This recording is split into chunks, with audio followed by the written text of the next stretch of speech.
जय हिंद दोस्तों, स्वागत है आपका आज की इस क्लास में। क्लास तो नहीं है, हमारे एक सेशन होने वाला है। सेशन तो भैया किस बात का सेशन? तो आपको थंबनेल देख के तो समझ में आ ही गया होगा कि आखिरकार हम बात क्या करने वाले हैं।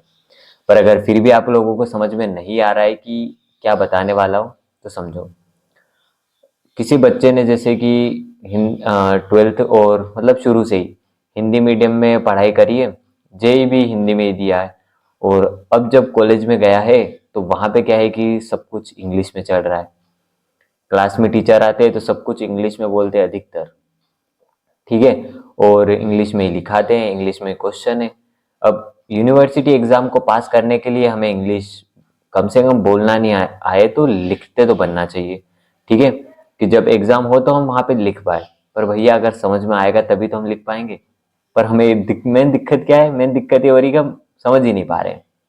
तब उसका सोल्यूशन मैं देने वाला हूँ आपको कि घबराना नहीं है बिल्कुल भी, कि भैया आप एडमिशन तो ले ही लिया है इंजीनियरिंग से, अब हम फिर ये सोचे कि भैया मियाँ मेरे से तो हो नहीं रहा है, नहीं निकलेगी इंजीनियरिंग मेरे से, तो ऐसा बिल्कुल भी नहीं है। फर्स्ट ईयर में थोड़ा लगेगा, फर्स्ट सेमेस्टर में ही थोड़ा लगेगा। उसके बाद तो मैं कितना ही बोलूँगा कि भैया शुरू शुरू में पढ़ो, पर नहीं पढ़ोगे आप, एग्जाम टाइम पे ही पढ़ोगे। तो अभी थोड़ा सा डर लग रहा है, जिसको संभालने की ज़रूरत है कि भैया डर नहीं, कुछ भी डर नहीं है, बस लिखने का और समझने का है। तो वो मैं आपको बताता हूँ क्या करना, क्या है आखिर। तो करना ये है कि अगर टीचर अगर आपको समझा रहे हैं, प्रोफेसर आपको समझा रहे हैं और अगर समझ में नहीं आ रहा है, तो पहले तो कोशिश ये करो कि पहले से पढ़ के जाओ थोड़ा बहुत। जिस टॉपिक पे क्लास होगी अगले दिन, उस टॉपिक के बारे में पढ़ के जाओ, घर से चैट जीपीटी से पढ़ लो, टॉपिक को थोड़ा सा समझ लो हिंदी में, फिर जाओ।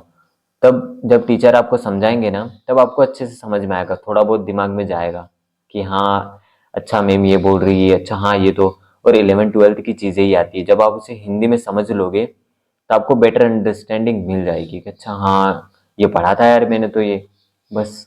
और इंग्लिश में ही दिक्कत है ना आपको, मैथ्स से जैसे M1 ED ये तो आपसे आराम से निकल जाएंगे। क्वेश्चन पहले देख लो, थ्योरेटिकल अगर आपसे नहीं बन रहा है तो क्वेश्चन को पहले, और 5 यूनिट है तो उसमें से 2 यूनिट अच्छे से, 2 3 और क्वेश्चन आपसे बन जाएंगे। फिर भी कुछ नहीं हो रहा है तो प्रीवियस ईयर क्वेश्चन तो अपने जिंदाबाद है, ठीक है। मैं आपको IMP टॉपिक प्रोवाइड कर दूंगा, IMP क्वेश्चन दे दूंगा कि हाँ भैया ये कर लो, पास तो आप हो जाओगे। पर दिक्कत ये नहीं है, समझ में आने की दिक्कत है भैया। आखिरकार हम प्लेसमेंट ले भी पाएंगे या नहीं ले पाएंगे, क्योंकि समझ में तो हमें कुछ आता नहीं है, ना तो हमारी इंग्लिश उतनी अच्छे से है और ना ही हम कुछ कर पा रहे हैं। तो अभी इतना लोड लेने की दिक्कत नहीं है कि भैया अभी से मैं पूरा 4th ईयर देख लूँ कि हाँ भैया क्या हो रहा है, 4th ईयर तक तो मेरे से प्लेसमेंट ले ही नहीं पाऊंगा, मैं इंग्लिश सीखी, इंग्लिश आती नहीं मेरे को बोलना, तो कैसे ले पाऊंगा। तो बिल्कुल भी चिंता नहीं करनी, पूरा गाइड करेगा तुम्हारा भाई। कि जैसे कि अगर हिंदी मीडियम है तो बहुत से गवर्नमेंट एग्जाम रहते हैं, अगर आपको टीचिंग फील्ड में जाना है तो वहाँ पे जा सकते हो आप, और प्लेसमेंट कॉलेज से ना हो तो बाहर से भी ले सकते हो, ठीक है।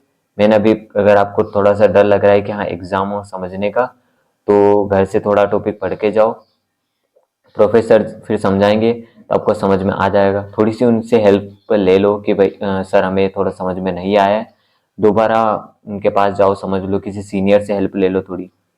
समझ में अगर नहीं आया तो वो टॉपिक थोड़ा वीक है तो किसी क्लास मेट से ले लो कि हाँ, पर क्लास वालों से तो मत लेना सीनियर से ले लेना। अगर क्लास वालों से लोगे तो भाई वो बाद में फिर अलग ही रहता है। क्लास वालों से नहीं, किसी से पूछ लो कि हाँ भैया ये हमें समझ में नहीं आया ये टॉपिक, अगर आपको अच्छे से आ रहा हो तो वहां से पढ़ लो, या फिर यूट्यूब पे है ही है, ठीक है, या फिर मैं तो बैठा ही हूँ। अगर कोई सा टॉपिक आपको अच्छे से समझ में नहीं आया है तो मैंने अपने नंबर भी शेयर कर रखे हैं आप लोगों तक, कि अगर नहीं आया समझ में तो पूछ लो, मैं समझा दूंगा, क्योंकि मेरा हो गया है, जहाँ आप बैठे हो वहां से मैं निकल चुका हूँ अभी, ठीक है ना। तो अगर आप जहाँ बैठे हो वहां पे अगर आपको कुछ समझ में नहीं आ रहा है तो मैं समझाऊंगा ना भैया, दिक्कत क्या है, ठीक है। ये नहीं सोचना है कि भैया हमने एडमिशन ले लिया है पैसों का, कि भैया अब तो हमारे पैसे वेस्ट जा रहे हैं, कुछ नहीं। एंड सेमेस्टर तक जाओगे सब संभल जाओगे, और जॉब की चिंता नहीं करनी है, एंड में आते आते संभल जाओगे, अभी समय है। अभी चिंता भी नहीं करनी है कि पास होने का, धीरे धीरे करो, थोड़ा बहुत थोड़ा बहुत। समझ में नहीं आ रहा है तो चैट जीपीटी का सहारा ले लो, और जो भी क्वेश्चन है उनको थोड़ा हिंदी में समझो पहले तो, फिर उसके बाद इंग्लिश की तरफ मूव करो, ठीक है। तो आपको अच्छे से समझ में आएगा। ठीक है, नहीं आया तो मैं बैठा हूँ, हिंदी में समझो उसको, लिखने की कोशिश करो, रट्टा बिल्कुल भी नहीं मारना है कि भैया, मतलब बहुत से प्रोफेसर ये बोलते हैं कि हाँ लिख लो, लिख लिख लिख के फिर याद करोगे, फिर हो नहीं पाएगा वो। ठीक है, रट्टा मार लोगे आप कि हाँ भैया बस 10-10 पन्ने और एग्जाम टाइम पे पूरा का पूरा भूल जाओगे। तो ऐसा नहीं करना है, जो क्वेश्चन है उनको हिंदी में समझो आराम से बैठ के, फिर उसके बाद इंग्लिश में थोड़ी बहुत वोकेबलरी याद रख लो, उनके कॉन्सेप्ट, और उसके बाद फिर लिखने की कोशिश करो। और आरजीपी यूनिवर्सिटी में एक पेज 7 नंबर का आता है, तो 1 से 1.5 पन्ना या फिर 2 पेज लिखने रहते हैं, तो वो तो आप कर लोगे। ठीक है, डायग्राम देख लो, उस यूनिट के क्वेश्चन आंसर देख लो, मतलब जो क्वेश्चन है वो देखो, थ्योरेटिकल अभी छोड़ दो, थ्योरेटिकल को समझो, और थोड़ा बहुत अगर हाँ समझ में आ जाए, मेन मेन पॉइंट है उनको याद रखो। ठीक है, टॉपिक का नाम है, उसके अंदर सब सब पॉइंट जो बने हुए हैं उनको निकालो और उन्हें याद रखो, बस इतना पूरा रट्टा मत मारना, झेल नहीं पाओगे, अभी तो कर लोगे। और चिंता बिल्कुल भी नहीं करनी है कि हिंदी मीडियम से आगे कुछ कर पाऊंगा या नहीं। उसके लिए भी मैं आगे की गाइडलाइंस कि भैया अब हम अ, आगे क्या करेंगे प्लेसमेंट के अलावा, तो वो भी मैं बताऊंगा आपको कि आगे क्या से क्या करना है। पहले अभी लिखने का जो भी डर है उसे दिमाग से निकालो। ठीक है, हिंदी मीडियम ही है ना भाई, दो दो चांसेस हैं आप लोगों के पास, अगर टीचिंग फील्ड में जाते हो तो आपने इंग्लिश में भी पढ़ोगे और फिर हिंदी में भी, तो दो साइड में फायदा एडवांटेज है भैया आपको। आपको हिंदी का भी नॉलेज हो जाएगा और इंग्लिश का भी हो जाएगा, और मेरी इंग्लिश इतनी डिफिकल्ट है नहीं, समझ में आ जाएगी। ठीक है, चिंता नहीं करनी। तब तक अभी ये मैंने जो बोला है वो करो, और आगे कुछ दिक्कत आती है तो फिर तुम्हारा भाई बैठा है। ठीक है, तब तक के लिए अपना ध्यान रखो, और चिंता बिल्कुल भी नहीं करनी। ठीक है, जब भी जरूरत लगे तब कॉल कर देना। ठीक है, तब तक के लिए tata bye bye, take care.